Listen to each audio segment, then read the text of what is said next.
Welcome back to another episode of Walk-Ins to Welcome. We have another special episode today with a guest, Michael Brown, who's with us. But before I get that, we are all about helping urgent cares, medical practices, patient clinics triple their revenue through digital marketing services and exceptional patient experience. Michael, yeah, what's up, man? Yeah. So I want to bring on Michael Brown today. Just a quick background on him. So he's been in the medical world for over 6 years. He has the mentality of business first, like, whether we like it or not, a urgent care or medical practice is a business, and he has a high focus on that. And inside of that, he deals with company culture and patient experience. If I was going to bullet down, bring on his bios and stuff like that, it is his world. And today we're going to talk about that and how important it is, and from a real life experience. So we can talk about all day. Right. We have somebody that's been working that system or working the idea of patient experience and company culture. Welcome, Michael. Welcome. Michael, welcome to the Thank podcast. Say hello to the Walk-Ins Welcome audience and tell me what's more important, patient experience or company culture? Great. Thank you. Yeah, glad to be here. And great question. To me, you can't have one without the other. There you go. To me, company culture is born out of patient experience. And patient experience is one of those kind of umbrella terms that just carries so much underneath it, of everything from the following that whole patient experience from beginning to end, to scheduling, making that first phone call upon arrival, what's pre-check in like, what's check-in like, what's it like in the back, what's it like to be checkout, what's billing like, what's the follow-ups like, what's our follow-up appointment reminders are. And so if company culture is not top of mind, and this is what I tell my employees, if company culture is not top of mind and healthy, we cannot accomplish any of our other goals, because it has to be a place that people look forward to coming to work, want to do a good job because they look forward to coming to work, enjoy working with their coworkers, and it's a place that that fosters a healthy environment. So to me, they are hand in hand. You can't have one without the other. Oh, that is so good. And I liken that statement to the Chick-fil-A versus the McDonald's, where the culture dictates the experience, right? I know if I take my kid, I've got 3 boys. I don't know what your familial status is, but whenever we go to a McDonald's, you can go over the order taker person. It's basically, what do you want? Versus Chick-fil-A. You want fries with that? Yeah, you want fries with that? Is there anything else I can get you? Pull around. That's it. And it's just such a radically different experience. And I know it stems from the culture created with the team. So You're what exactly right. What do you propose talking to patient care? How do you develop a strong culture, and how do you define what that looks like? Yeah, so it starts with employees first. Make sure that, the best source of information is from the people who are already there. So when I land day one, as I start meeting with the employees as a group and then individually, and find out how is it going?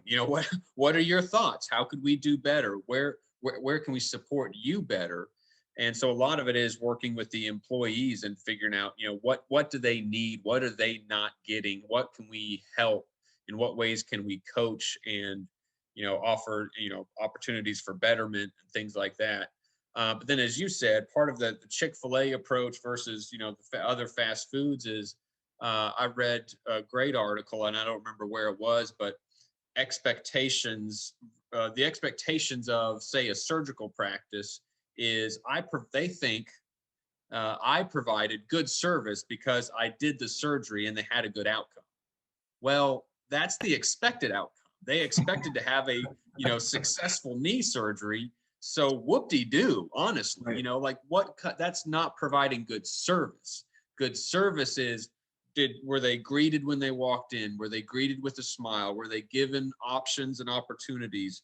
Did we listen to them? Were we empathetic? Did we explain what we were doing as we were doing it? Did we just leave them out in the lobby without ever greeting them? Did we just tell them what we were going to do without explaining why? Did we never show any warmth or empathy towards them at all? Did we just walk in, check things off the list, and walk back out? So there's a big difference between offering customer service and experience versus the expectations. We think, well, we fixed them.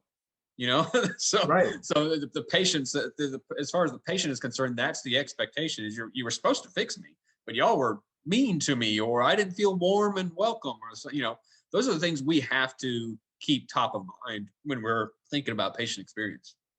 You know, Michael, we work with a lot of urgent cares. Okay. And we get to see on the back end from the digital piece, we get to see all of these 1 and 2 star reviews that Yeah. pop in. And here's what I've found is it always starts with the front desk. Like, and we hear it all the time. Hey, I got what I needed done, but the person at the front desk was rude to me or whatever. Right. So you talk about the outcomes, but the way in which you deliver those outcomes have to be cultivated somewhere. So when you're building out your culture, what recommendations do you have to help these clinics cultivate that into what they're trying to accomplish with their client experience?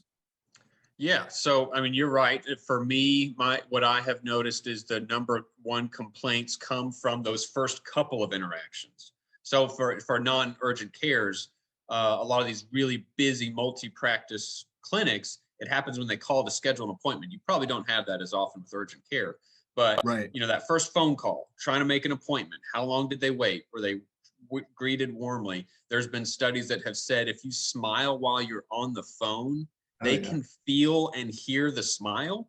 That doesn't make sense. But there have been studies that have said that is true, that people can feel the warmth from somebody over the phone.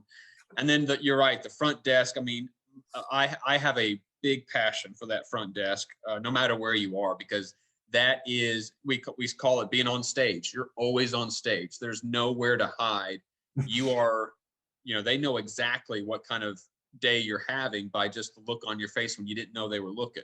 So another good nugget, I'll say this, that I wish I could give credit to where I heard it first, but I use it all the time, is my delivery, my message might be correct and on point, but my delivery can ruin my chance of being helpful. So, you know, whether that's the doctors, whether that's the medical assistant, or whether that's the front desk, it could be, yes, ma'am, we actually do need you to use this, kiosk to sign in. I know it's a little impersonal, but if you don't mind doing that, then we can help you. Versus sign in over there. Mm-hmm. You know, like come back in 10 minutes. Both served the same in purpose, but there was no, you know, it was in the delivery could use some work. So those are some of the things that we start with. It's like, you know, we know you're on stage at all times, so be aware of your surroundings and who's in front of you, and it doesn't matter to them. Frankly, it does not matter to them, and it doesn't matter to me. If we had 400 patients today, you've got this one right in front of you today. So every patient, every experience, every encounter is important, and remember your delivery. And those are the key starting points for me. So you had mentioned a little earlier, like the first day when you land somewhere, you start basically interviewing the employees, kind of getting a feel what's going on. I'm curious, you've done it obviously a few times, and at least, what's the most common issue that you hear typically from employees? Like, what's that reoccurring theme of like, I'm always going to hear this issue and I'm going to fix it for them, but what is that usually? I will say, I mean, honestly, the most common thing I hear from folks, from the employees, is that they've got great ideas and no one will listen to them. Oh, yeah. Hold up. Stop. Michael, quit making so much damn sense. Okay. I want you to repeat that, because I mean this sincerely. We really believe this, right? Like you're not just a doctor that owns a practice. You are a leader of people. Say that again. Yeah, absolutely right. I mean, the employees have great ideas, but nobody's listening to them. Mm. We start off with, how's it going? How are you? What can we do to make your job better? Do you have any ideas? And, you know, as I start studying that patient flow from beginning to end. You don't get very far in that patient experience flow before you're talking to the schedulers and then the front desk. And I spend a lot of time with them in the beginning, like months. You know, that's such a critical part of the entry into the experience, that as we start coming up with ideas together, and as I come up with ideas about, recently in a practice I was in, we worked on improving that check-in process and what can we do for a pre-appointment checklist that we can get things done.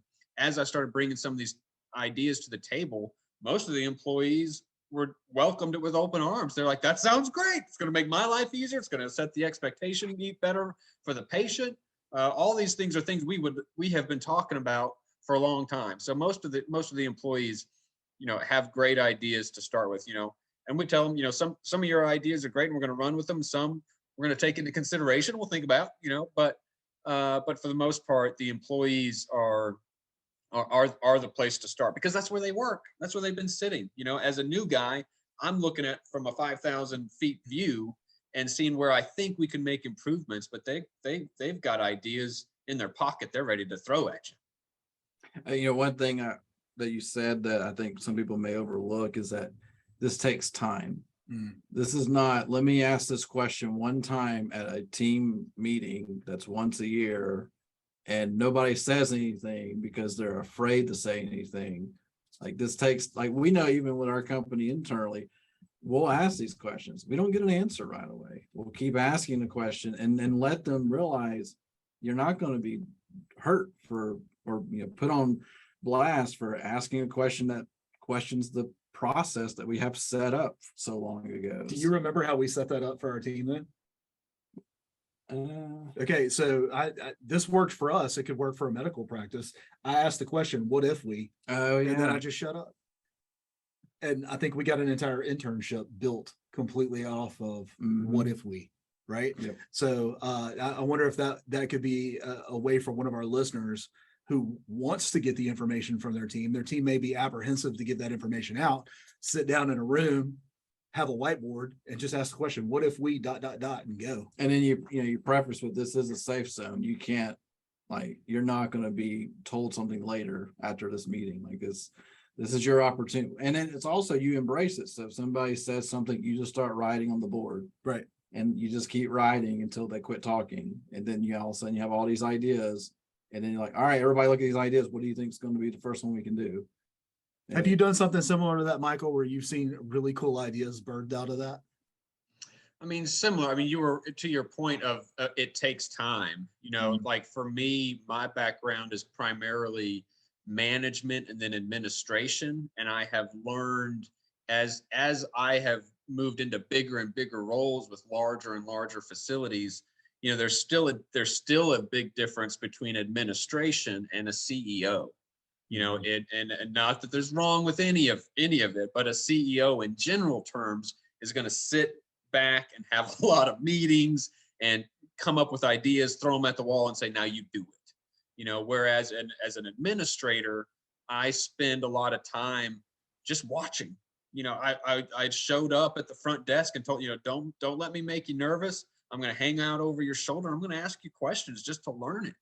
And as you teach it to me, I'm going to ask you questions about, like you said, what if, what if we had, a pager system or a PA system? What if we asked them to do a lot of this stuff at home before they got here? This is 2022, people want to start stuff on their phone ahead of time so that the check-in process is faster and stuff like that. So yeah, that's really a large part of it. Is an investment in time, because it's going to be weeks of just kind of hanging out, walking back and forth from the front desk to the cashier to the intake specialist and walking back and learning about the check-in and the check-out. So it is investment in time. And I think in a lot of ways that is the approach is, asking those questions, asking them to train me and show me why, the hows and the whys, because that's one of the things that was a big benefit for me. Only 6 years in medical and a long time in management was I was able to come in and ask, well, why, why are we doing it this way? And most folks are like, well, that's just the way it is. I was like, well, that's the way we do it. Doesn't make a lot of sense to me. Like, surely there's got to be a better way. And so, there was a learning curve. There's a lot of acronyms I didn't know, but I was able to walk in and be like, this makes no sense. Why don't we just totally rethink, the whole patient experience? And we've had good success with that. Nice. That's good. So I'm curious, because a lot of our audiences, they're typically like 1 or 2 location medical facilities. So they're all small businesses. I know in your background, you worked for larger companies and now I work for smaller companies, everything in between. Was there anything that you saw in the large company, large corporate world that that's actually something I wish most small companies would start doing more of? even though there's a resource issue typically, but is there anything you've ever come across?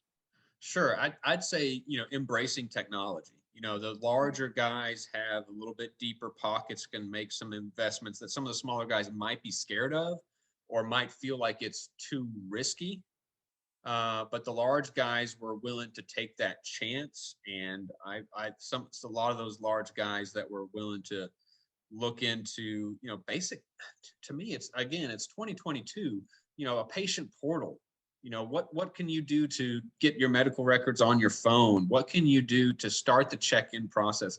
I should be able to scan my insurance cards from home. Those are the things that are available to smaller practices. And I have seen some of the smaller ones be real hesitant about just being scared of what kind of resources that's going to take and what kind of cost that's going to affect. What is it going to cost me, both in time and money? Nice. That's good. With regards to culture translating into experience, what is one thing that a patient care company of any size could enact that would immediately have a positive effect on the experience? One of the things that I do, and no matter where I go, is I make sure that there are weekly meetings, and I would love to have a daily quick huddle, plan for the day, and just get a pulse of how everyone's doing. Because you might have a team of 5, you might have a team of 20 plus people. And when you've got a small team of 5, everyone is really important in that small group. And it's important to know if Miss Susie has had a rough night, the night before. So it's investing in the employees and having these middle management type positions where appropriate. So having a front desk manager, a back office manager, depending on how many departments you have, having somebody who is the go-to for each of those departments. So they have somebody to go to, they have somebody to lead a morning huddle, and just keep that pulse and keep investing in that culture is something that should be checked on every week and preferably every day. So even if it's just a quick, hey, gather around, I want us all to have a good day today.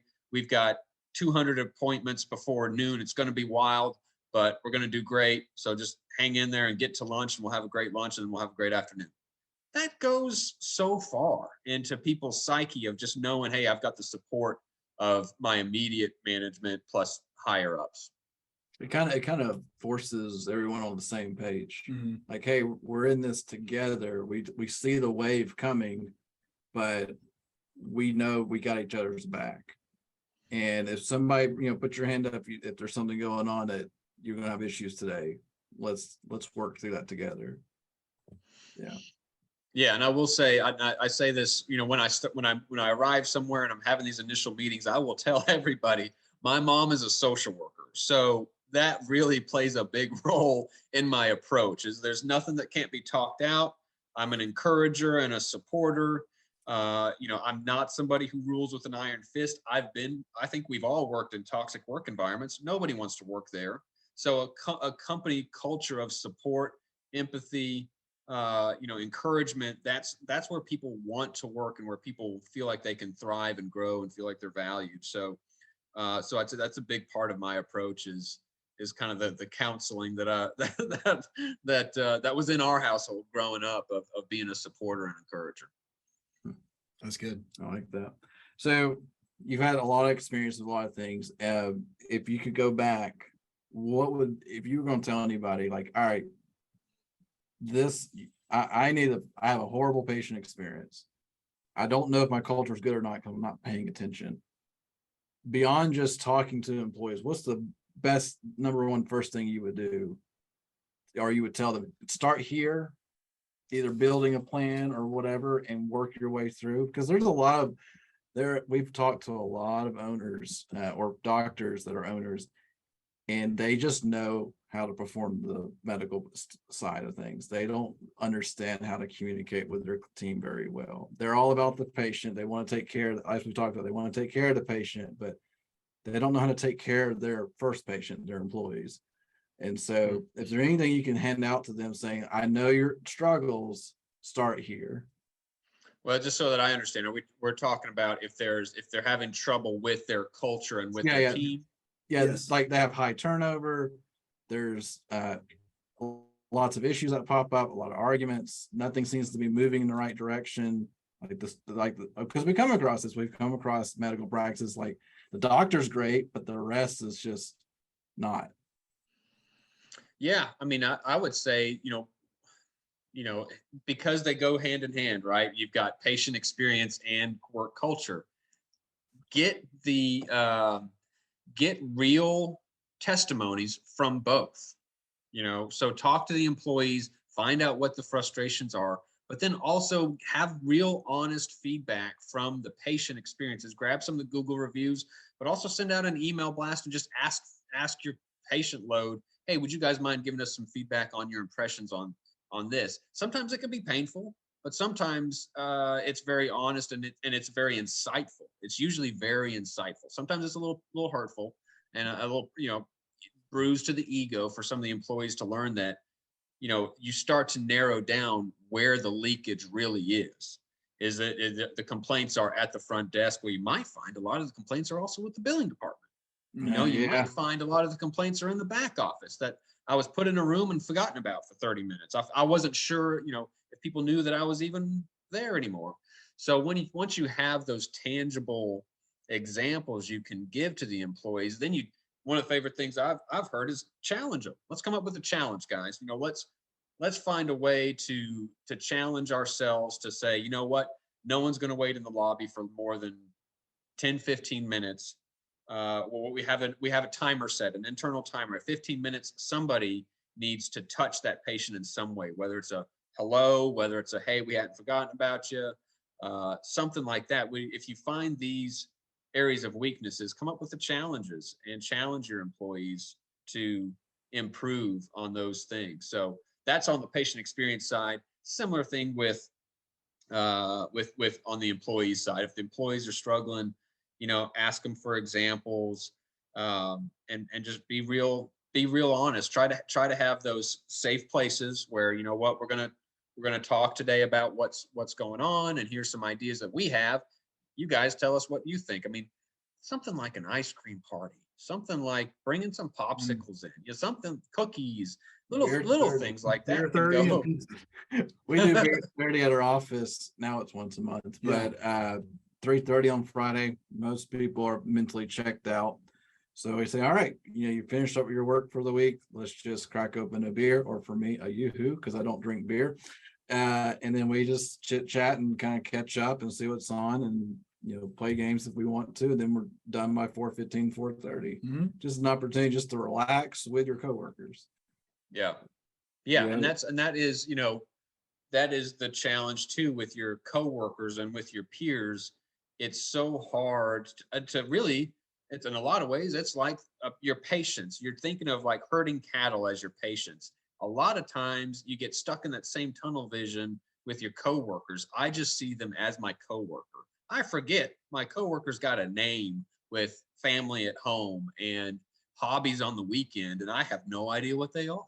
Have I ever asked? Have I ever invested my time in my coworker to find out, what sports does little Timmy play? And, those are my little secrets that I keep in my back pocket, as I remember like one family member's name and one hobby that they like to do on weekends, so that every Monday morning I ask them, how was it this weekend at so-and-so's baseball game? And I forget what they tell me as soon as they say it, but I've made that investment to know. I mean, it makes their morning, so they know I'm interested and all that. So I mean, we're not asking.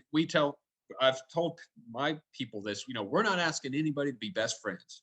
We're not asking you guys to go out after work and share a beer. I'm just asking you guys to work together in a healthy, cohesive way so that we can continue to improve this culture, be a place that people want to work, so we can accomplish the goals that we want as a practice. So just get along, ask those kind of questions, and invest some time in each other. Nice. I love it. Well, we are 24 minutes into this podcast, so we're going to have to kind of wrap things up a little bit for sure. But if I was going to sum up this last little segment, have conversations with your people, in a nutshell. Start having those conversations. Like it has to, you have to baby step it, and don't be afraid to challenge them. I think a lot of leadership in general is nervous to challenge their employees a little bit because they're afraid of pushback, feedback, and turnover. That's just bad ego. Yeah, exactly. It is. It's just bad ego.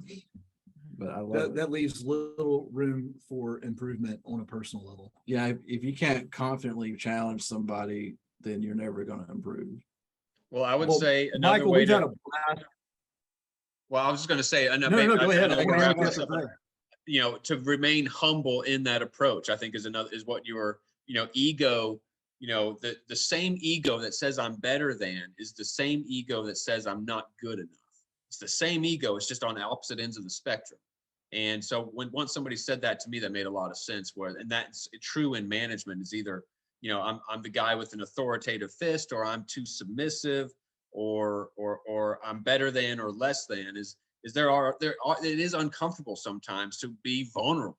And I'm not afraid to, you know, like I said, my mom's a social worker, so I'm not afraid to talk about feelings and be vulnerable with that and talk about those kinds of things. So I think to your point, you know, being humble in that approach goes a long way. Oh yeah. I Awesome. love it. Michael, thank you for being on the podcast with us. We've enjoyed it. You've put a lot of healthy nuggets out there for our listeners. If they wanted to learn more about you and maybe get on a phone call with you and just learn more about how to translate culture into client experience, customer experience, how would they reach out to you? I would say best is probably look for me on LinkedIn. And I know Michael Brown is like John Doe. You know, it'd probably be hard to find, but I'm here in Birmingham, Alabama. Michael Brown, healthcare administrator. I think if you search, we've got enough mutual contacts in the healthcare field that I should pop up rather high up on the list. Well, But we'll just LinkedIn is drop probably the best start. We'll drop your direct link there in the show notes, and that way people can just press a button and get to you. Perfect. Awesome. Michael, thanks again for being on with us, man. Appreciate your time, and we look forward to having you on again in the near future. All right. Thank you, Michael. All right, man. We'll Thanks, see you. guys.